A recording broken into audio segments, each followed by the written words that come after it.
ध्यानाभ्यास के लिए कृपया अपने नेत्रों को बंद कर लीजिए। पुनःमुख अपनी ओर कीजिए।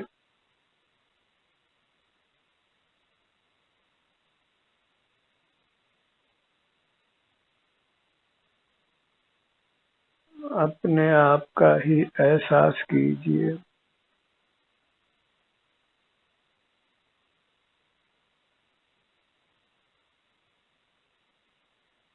अनादि से हमको मूर्त शरीर प्राप्त होता है। उसमें एकाधिक इंद्रियां होती हैं। उससे मूर्त पदार्थों का देखना जानना होता है। वे हमें सुहावने असुहावने लगते हैं। उनके प्रति राग द्वेष होता है, जिससे मूर्त कर्मों का बंध होता है। इस प्रकार जो भी परिस्थिति हमको प्राप्त होती आई है, वह सब हमारे संसार परिभ्रमण का कारण है।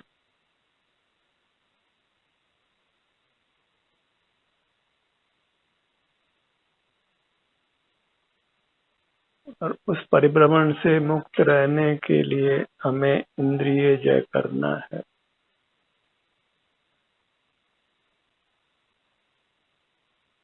इसके लिए अंतर्दृष्टि कर अपना ही एहसास कीजिए।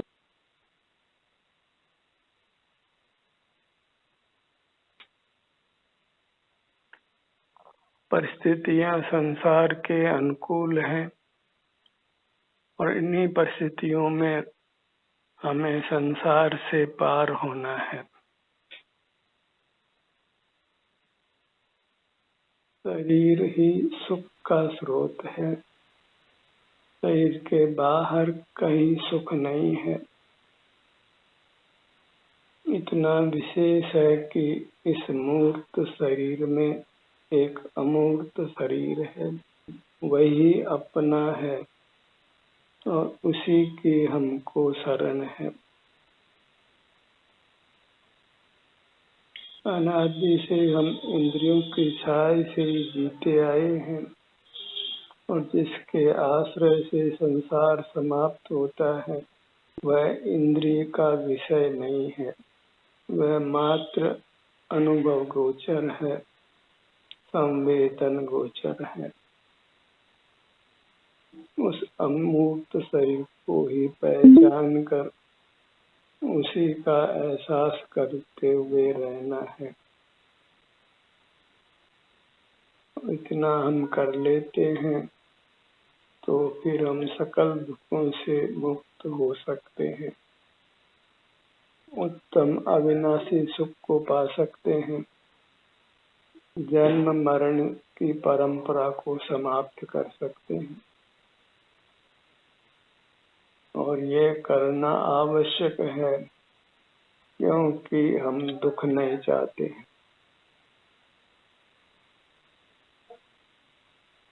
संसार का कोई भी प्राणी दुख नहीं चाहता है।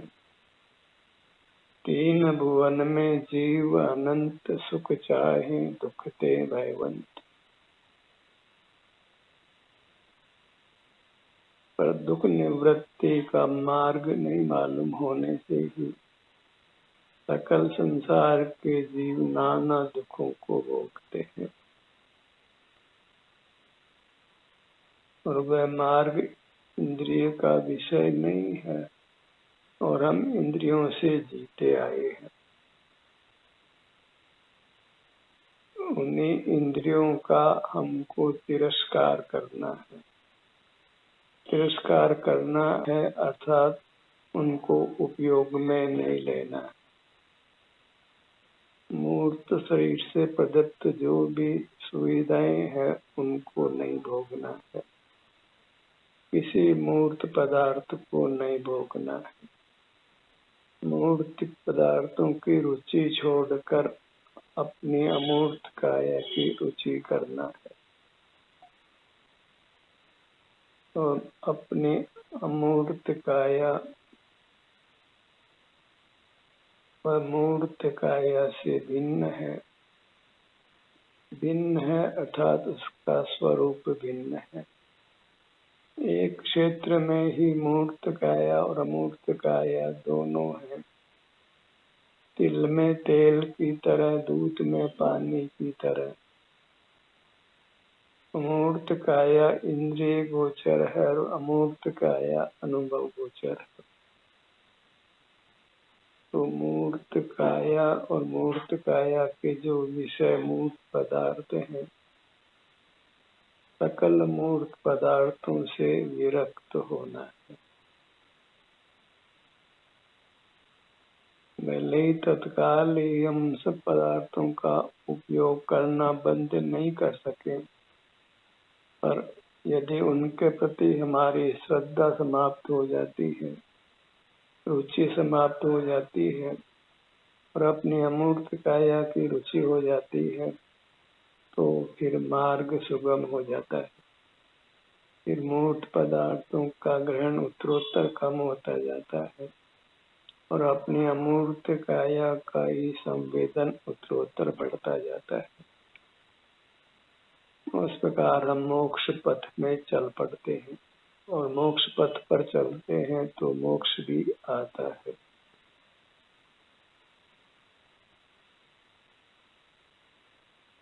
मोक्ष पद मिलता धीरे धीरे। संचित कर्म बहुत हैं और बहिर्मुक्ता का संस्कार बलवान है। और हम चारों ओर मूर्त पदार्थों से घिरे हुए हैं। मूर्त इंद्रियां मिली है तो सहज ही मूर्त पदार्थों का देखना जानना होता है और सभी मूर्त अंगोपांग कुछ इस प्रकार के प्राप्त हैं जिनसे चेष्टा होती है। वचन चेष्टा होती है, काय चेष्टा होती है और हम बाह्य दुनिया से जुड़े रहते हैं, अपने स्वरूप से नहीं जुड़ते। सब परिस्थितियां प्रतिकूल हैं और उन्हीं परिस्थितियों में हमने मोक्ष पथ को पाकर उस पर चलना है, क्योंकि हमको दुखों से निवृत्त होना है, मुक्त होना है, उत्तम स्वास्थ्य को पाना है, उत्तम सुख को पाना है। घर घर में जीव रोगी दिखाई देते हैं, शरीर में वेदना दिखाई देती है और औषधि आदि का प्रयोग करने पर भी तत्काल ही दुखों से मुक्ति नहीं होती है। एक रोग मिटता है और दूसरा रोग आ जाता है। मूर्त पदार्थों का सेवन हम निरंतर करते हैं और मूर्त पदार्थ वास्तव में हमारे लिए इष्ट नहीं है, अनिष्ट ही है। बहिर्मुख होकर ही हम उनका सेवन करते हैं और जहाँ बहिर्मुखता है वहाँ अंतर्मुखता नहीं है, अपना ही सेवन नहीं है और अपने सेवन के बिना किसी प्रकार सुख की प्राप्ति नहीं होती है। परमात्मा को भी हम बाहर ही पाना चाहते हैं, पर को ही परमात्मा के रूप से ग्रहण करना चाहते हैं, अपने को अंतरंग में परमात्मा रूप से स्वीकार ही नहीं करते, तो फिर पराधीनता ही बनी रहती है, स्वतंत्रता ही बनी रहती। प्रभु स्मरण करना अच्छा है, पर अंतरंग में जो अपनी अमूर्त काया है, जो सिर से पांव तक है, मूर्त के बराबर है, इसी में मिली हुई है, अनुभव गोचर है, उसी को परमात्मा रूप से स्वीकार करना। पर के आश्रय से सुख नहीं है, भले पर परमात्मा क्यों न हो। प्रथम तो साक्षात परमात्मा इंद्रिय गोचर होते नहीं है, हमने केवल उनकी मूर्त प्रतिमाएं बनाई हैं जो कि अचेतन है और उनके नाम का स्मरण करते हैं। नाम के वाच्य को हम उपलब्ध नहीं करते हैं। जिस भी परमात्मा के नाम का स्मरण करते हैं वह परमात्मा कहीं हमारे समक्ष नहीं है, तो वह केवल नाम मात्र का स्मरण है, साक्षात परमात्मा की उपलब्धि नहीं। साक्षात परमात्मा को उपलब्ध करना है तो अत्यंत गंभीर होकर नेत्र बंद कर अपने सिर से पांव तक अपने ध्यान को लाइए, अपने को ही पाइए। आपको ही परमात्मा रूप से पा सकता है और सुखी हो सकता है। तो प्रभु स्मरण करने का आशय यही है कि हम अपने अमूर्त काया के सन्मुख रहें, वहाँ जो भी सुख दुख की स्थिति है उसका संवेदन करें।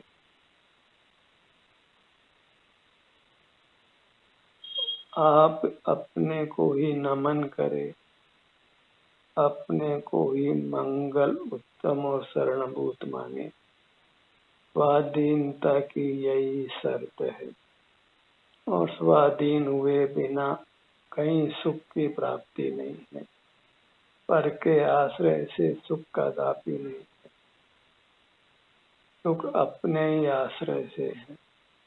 और आप अमूर्त है, इसलिए अपना आश्रय इंद्रियों से नहीं होता है, अंतर्दृष्टि से ही होता है।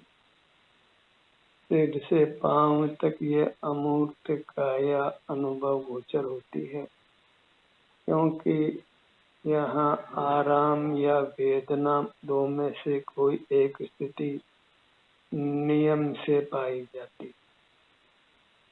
तो सिर से पांव तक जो आपका स्वरूप है, वहाँ जो भी आराम वेदना की स्थिति है, अलग अलग भागों में अलग अलग संवेदना प्राप्त होती है। तो अलग अलग भागों में अपने ध्यान को लाकर वहाँ जो भी संवेदना है उसको पाकर ही अत्यंत संतुष्ट रहिए, अत्यंत तृप्त रहिए, क्योंकि उसको पाना ही, उसका अनुभव करना ही सुखी होने का उपाय है। इंद्रिय ज्ञान से मूर्त पदार्थों से मुक्त होने का उपाय। मूर्त पदार्थ को दृष्टि से ओझल रखना, तो अपनी अमूर्त काया के ही सन्मुख होकर शांति का अनुभव करना, यही एकमात्र मोक्ष का मार्ग है। कम से कम भावना तो ऐसी करिए कि मैं अपने को ही अनुभव में लूं, मूर्त पदार्थों का ग्रहण नहीं हो, अचेतन का ग्रहण नहीं हो, चेतन का ही ग्रहण हो। चेतन पदार्थ ही अद्वितीय है, उत्तम है। मूर्त पदार्थ अचेतन होने से उत्तम नहीं है, और वो अनुत्तम मूर्त पदार्थ अपनी चेतन काया में मिला हुआ। तो बाहर तो मूर्त है ही, अपने क्षेत्र में भी मूर्त है। इस प्रकार परिस्थिति जो मिली है वह अत्यंत विकट है। ऐसी विकट परिस्थिति से ही हमको बाहर आना है, संसार सागर को पार उतरना है।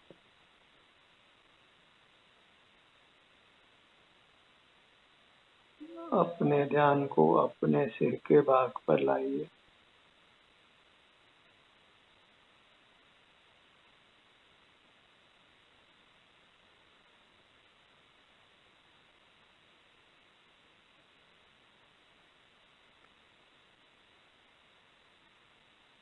और अत्यंत प्रमोद से, अत्यंत प्रसन्नता से, असीम प्रसन्नता का भाव हो, असीम प्रमोद का भाव हो, क्योंकि अपना मुख, अपना ध्यान अपने अंगों पर लाना, नेत्र बंद करके अपने अमूर्त भाग पर लाना, यह कोई सामान्य अनुष्ठान नहीं है।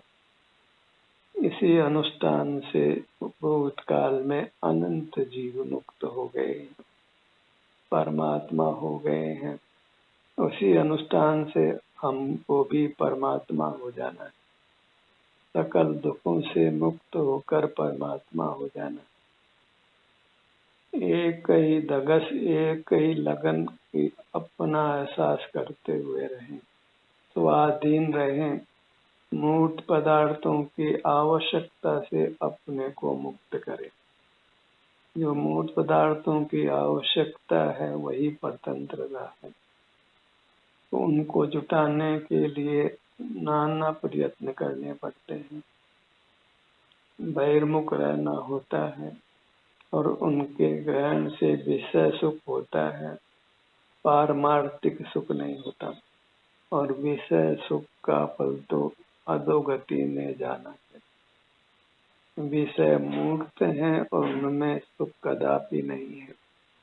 किसी भी लेबोरेटरी में जांच कर लीजिए, बिना लेबोरेटरी के भी ज्ञात होता है कि पत्थर में कहीं सुख नहीं है, वो कहीं सुख होता नहीं है।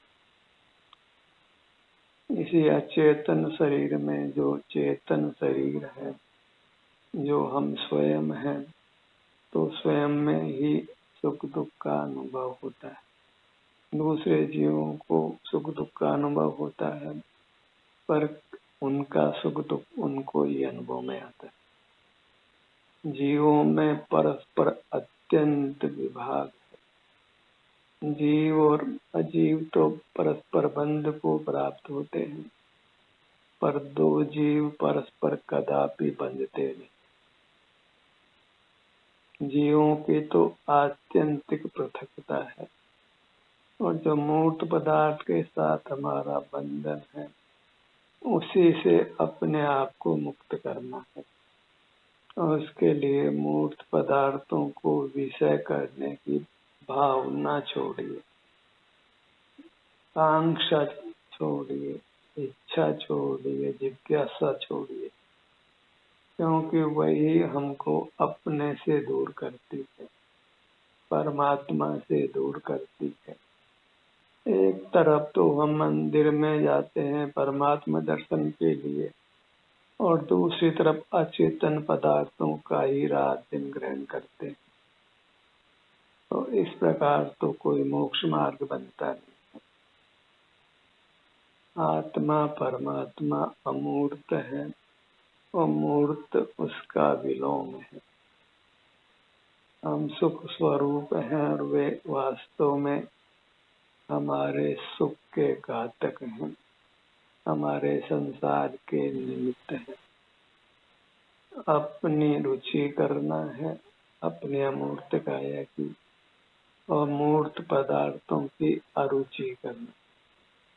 जब तक मूर्त पदार्थों की रुचि रहेगी तब तक दुर्गति होती रहेगी, क्योंकि वह सुखविहीन पदार्थ में सुख की तलाश है, और सुखविहीन पदार्थ में सुख मिलने वाला नहीं है।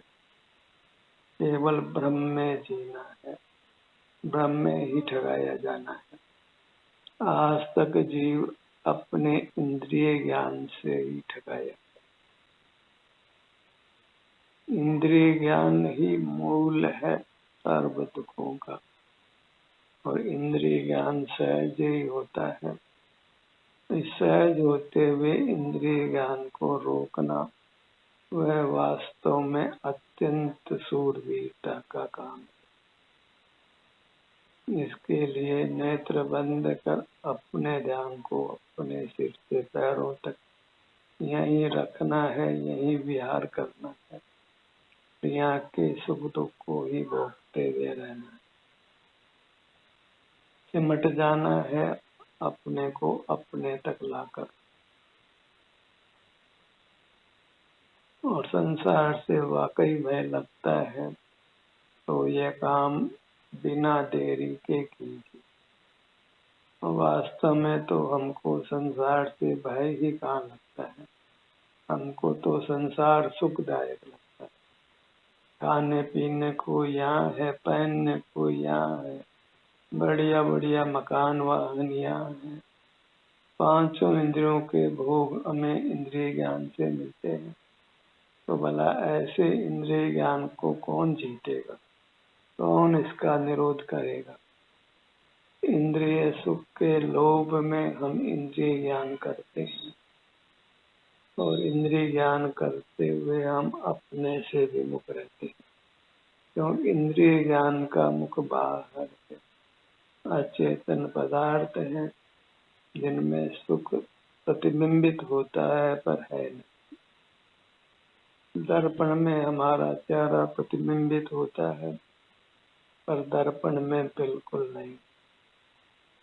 ऐसे अपना सुख जो अपने में पैदा होता है, विषय सुख, वह ऐसा प्रतीत होता है कि मानो वह सुख विषयों में, विषय में सुख प्रतिबिंबित होता है पर है नहीं। सुख तो अपने भीतर ही अनुभव में आता है। तो अपने भीतर ही जो उसको उपलब्ध करता है तो वह उपलब्ध हो जाता है और जीव संसार सागर के पार उतर जाता है। अपने ध्यान को अपने ललाट बाग पर लाइए।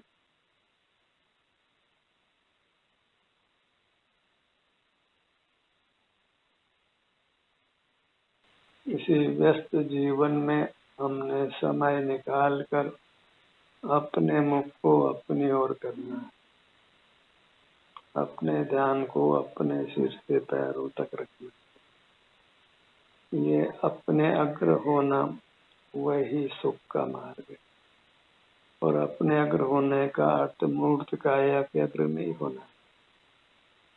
मूर्त काया के बारे में तो कुछ विचार भी करना, और हार्ड मास के बारे में क्या विचार करना। अशुचि द्रव्य है, विचार भी करना है तो अपनी अमूर्त काया के प्रति करिए, जो आनंद स्वभावी है, आनंद घन है, चेतन है, जीव है। उसी को चेतना वही मोक्ष का मार्ग है। और मूर्त पदार्थ को तो चेतना संभव ही नहीं, उनका तो मात्र इंद्रिय ज्ञान होता है। उनमें सुख ही नहीं है तो उनका अनुभव कैसे हो सकता है।